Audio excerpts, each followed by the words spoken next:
Muy buenas a todos y bienvenidos a este nuevo vídeo de Synergy Games. Soy Jesús Ruiz y toca hablar de uno de los personajes del core de Rise of Myths Cthulhu, el hechicero.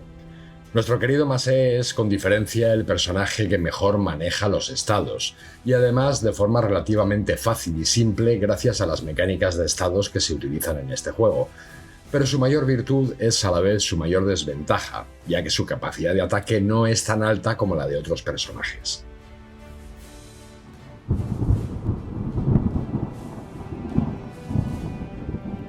Empezamos con su reliquia de clase, la plaga de los pantanos, en la que se definen la vida y cordura iniciales con las que empieza Masé, 12 de vida y 8 de cordura. El efecto de esta reliquia dice que al final de tu turno puedes provocar un estado que no esté en juego a un enemigo. Esa es la única restricción, que ese estado no esté en juego. Por tanto, la estrategia de cómo, cuándo y a quién provocar estados va a ser importante para poder aprovechar este efecto de la mejor forma posible. ¿Con qué objetos de clase podemos acompañar esta reliquia? Catalizador, como fuente de energía cada vez que baje nuestra cordura. Atrapasueños, como opción defensiva a cambio de descartar estados. Muñeca vudú, como refuerzo y potenciación de esta mecánica de estados si estamos heridos o en psicosis. Y el devoramiedos, con esta capacidad híbrida, si se cumple la condición, de poder hacer daño o recuperar cordura.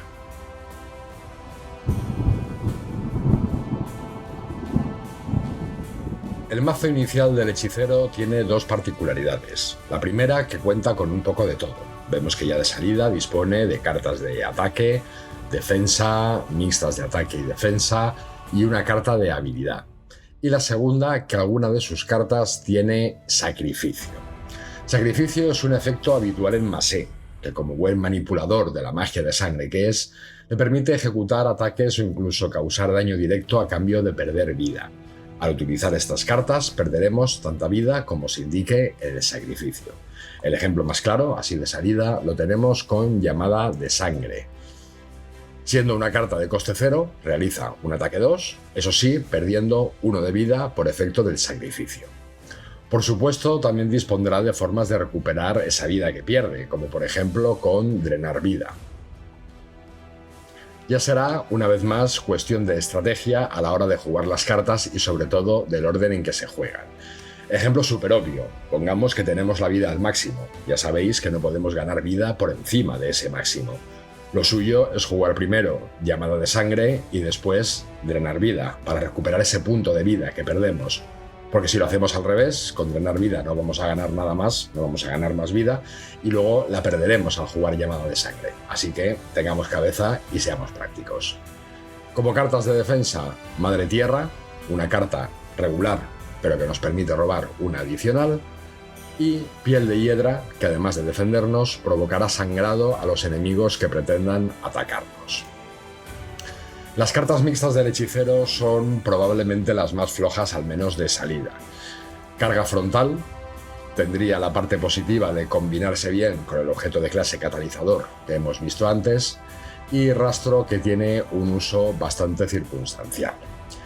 La habilidad, una habilidad permanente, donante universal, carta curiosa, de coste 0, bastante útil en los primeros compases de partida si se combina con cartas como Llamada de Sangre y otras que veremos más adelante para poder provocar este extra de sangrado.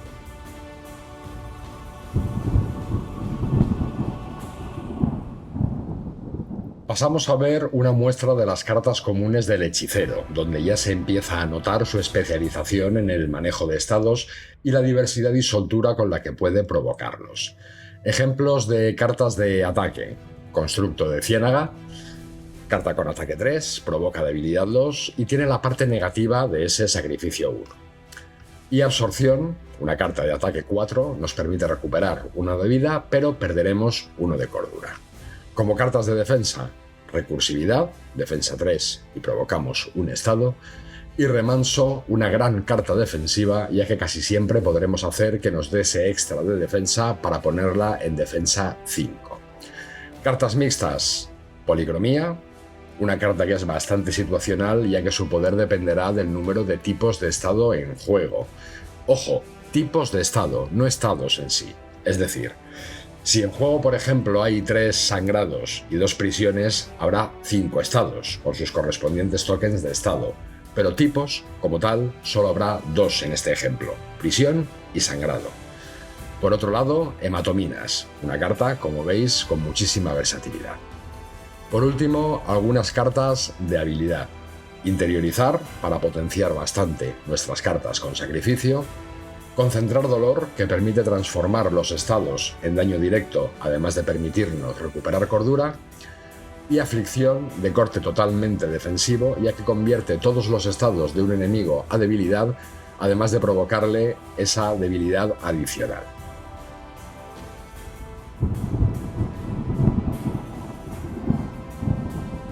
Aprovechando que tenemos este despliegue de muestras en mesa, vamos a puntualizar algunos conceptos de los que sabemos que pueden surgir dudas. En primer lugar, la aplicación de secuencias.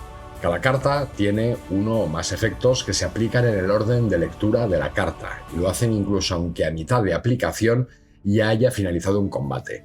Por ejemplo, si con el ataque 3 del constructo de Ciénaga derrotáramos al último enemigo en mesa, después provocaríamos debilidad 2, ese efecto obviamente se pierde al no ver enemigos, y después perderíamos 1 de vida por sacrificio, queden o no queden enemigos en mesa. Otro concepto, cómo o a quién se provocan los estados. Por defecto, las cartas de ataque que provocan estados lo hacen al objetivo de ese ataque. Siguiendo con el ejemplo del constructo, el enemigo que recibe ese ataque 3 sería también el que recibiría las 2 debilidades. Y si es una carta de defensa como recursividad, pues ahí, como la carta no es de ataque ni tiene un objetivo como tal, ese estado se lo provocaríamos a quien nosotros quisiéramos. ¿Y qué estado en este caso? Pues el que quisiéramos. También, como no se indica ninguno, el que nosotros queramos. Y esto nos lleva a la última aclaración, la literalidad a la hora de aplicar los efectos. En el caso, por ejemplo, de concentrar dolor, nos indica que descartemos los estados de un enemigo y que causamos 1 de daño por cada estado descartado. Como no se indica a quién se causa este daño, podremos repartirlo de la forma que queramos. Si, por ejemplo, lo usamos sobre un enemigo que tenga 3 debilidades y un sangrado, que en total son 4 estados, descartaríamos esos 4 estados y causaríamos 4 de daño. ¿Cómo? A repartir como queramos entre los enemigos que haya en mesa. Todo el daño a un solo enemigo, un poco para cada uno, a nuestro gusto.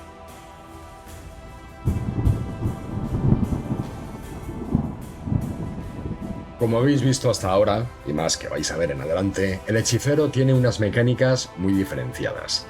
Tiene sus cartas con sacrificio, cartas que provocan estados, los estados pueden ser de muchos tipos.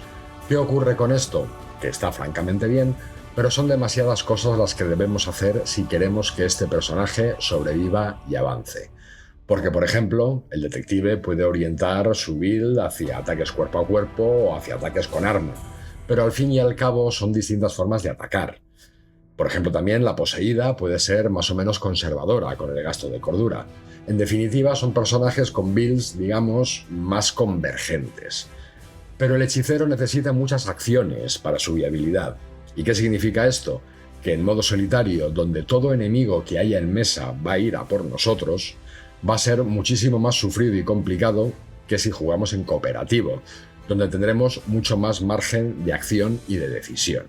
Es decir, que Masé va a ser un excelente personaje de soporte, pero se las va a ver muy canutas jugando solo. Eso sí, cuenta con una ventaja adicional de que aunque empieza con un valor bajo de cordura, no tiene un efecto de psicosis especialmente severo, ya que simplemente añadirá 1 al coste de energía de la primera carta con efecto sacrificio que juegue en su turno, tal como podéis ver aquí. Vamos a ver ahora una muestra de cartas infrecuentes. En ataque, agravar, que nos permite provocar 2 estados y realizar ataque 4, y extrapolar dolor, que puede hacer mucho daño si se juega en el momento oportuno después de una buena combinación. En defensa, por ejemplo, terreno familiar, una carta también que es muy de haberse dejado preparada la jugada para poder optimizarla. Un ejemplo de carta mixta, canalización, buenísima, tanto por versatilidad como por recuperación que nos da. Vemos que nos permite elegir entre ataque o defensa y elegir entre recuperar vida o recuperar cordura.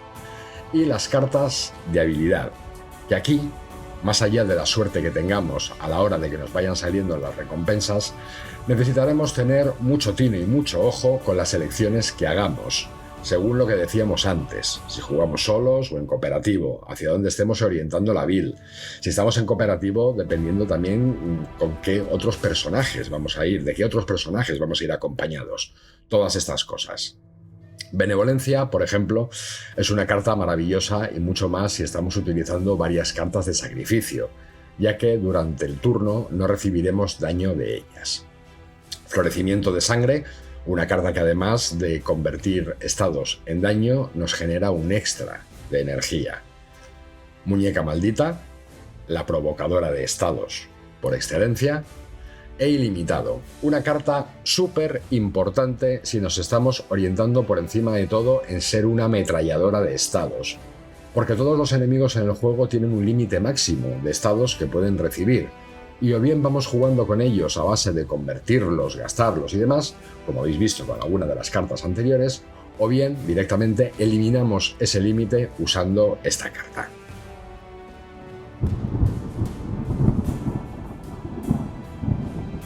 Y por fin llegamos a las cartas de mayor poder del hechicero, las cartas raras. Vamos a ver algunas. Un par de cartas de ataque, muy diferentes entre sí, ya que dependerán de la build que hayamos decidido seguir. Revolución de estados hará muchísimo daño según los estados que tengan los enemigos, como podéis ver. Mientras que Hematokinesis puede hacer un destrozo espectacular si ese mismo turno hemos jugado cartas con sacrificio. En defensa, negación, una carta extremadamente defensiva y muy versátil, ya que variará mucho en función de cuándo la juguemos. Como ejemplo de carta mixta de ataque y defensa, Maldición del Pantano, una carta muy completa, ya que nos da ataque, defensa y provoca estados de forma masiva. Y Somatización como ejemplo de carta de habilidad, absolutamente demoledora para una build de sacrificio. La reliquia de clase mejorada, la llave ritual, que mejora la vida y la cordura base respecto a la plaga de los pantanos y además elimina la restricción de estado no repetido que tiene la original. Y con esto damos por concluido el vídeo del hechicero, un personaje muy divertido, bastante fácil de manejar para todo lo que se puede llegar a hacer con él, pero, eso sí, con el que se nos va a caer más de una lagrimita si no llevamos compañía. Espero, como siempre, que os haya gustado, que os haya resultado útil y espero veros ahí en el próximo vídeo de Rise of Myths Cthulhu. ¡Hasta luego!